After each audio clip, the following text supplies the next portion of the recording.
Hello friends, आज मी सुकटची चटणी करणार आहे. झटपट अशी सुकटची चटणी.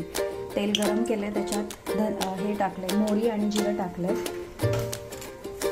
गरम झाले, त्याच्यात कांदा आणि टोमॅटो टाकणार आहे. हिंग टाकते. कांदा पटकन शिजण्यासाठी, तांबूस होण्यासाठी मी थोडंसं मीठ टाकणार आहे आता, आणि नंतर परत थोडं मीठ टाकणार आहे. सुकी मच्छी मधली एक प्रकारे हे सुकट मी मगाशी स्वच्छ चाळून घेतली आहे आणि धुवून घेतली 2 पाण्यात, आणि पाण्यामध्येच भिजत ठेवली आहे. आता मी ह्याच्यामध्ये सगळं टाकून घेते, हळद वगैरे सगळं. थोडी हळद, तांबडं तिखट, धने पावडर, जिरं पावडर, थोडंसं गरम मसाला आणि थोडंसं कांदा लसूण मसाला. आता मी ह्याच्यामध्ये हे सुकट टाकते. तेल थोडंसं जास्त टाकलं आहे, मला ओलसर करायची आहे चटणी, कारण त्या मला ज्वारीच्या भाकरी बरोबर खायची. ज्वारीची भाकरी, तांदळाची भाकरी गरम गरम छान लागते. मस्त मिक्स करून घेते आणि थोडा वेळ झाकण मारून शिजवते.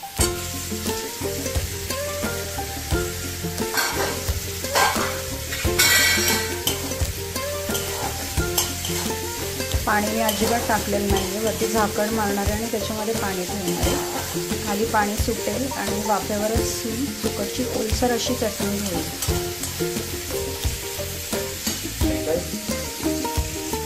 गॅस बारीक आहे. 5 मिनिटं मी गॅस बारीक ठेवणार आहे आणि परत एकदा बघणार आहे चटणी कशी झाली ते. बघू आपण पाणी सुटलं आणि तेल सुटलं तर चटणी.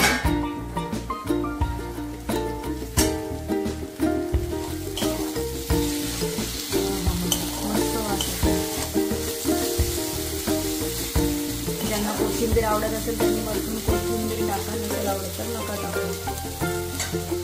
मी मगाशी थोडं मीठ टाकलं होतं, आता परत थोडंसं मीठ टाकणार आहे.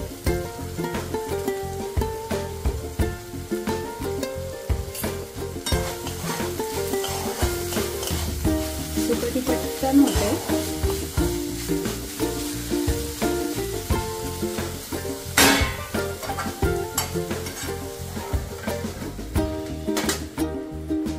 प्रकारे माझी चटणी डन झालेली आहे. 1 सेकंद.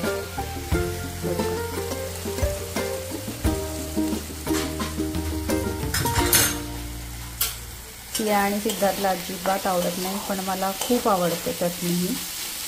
त्या दोघांसाठी मी इथे अंड्याची भुर्जी करून ठेवलेली आहे.